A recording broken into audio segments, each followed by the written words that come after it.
Scan now. Meet Sovi, your new AI study buddy. Titration problems can be tricky, but we can solve this fast. Let's find the best evidence to prove our unknown acid is actually weak.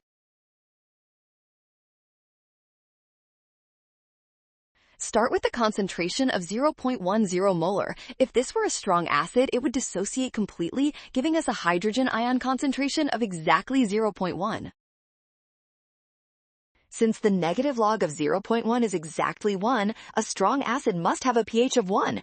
Therefore, any pH value greater than 1 proves it is weak. Volume doesn't help because strong and weak acids require the same base amount to reach the equivalence point. Option A is the winner. Well done! Scan the code to learn with Sovi. Avoid rushing when checking signs, trust given concentrations, and check your steps.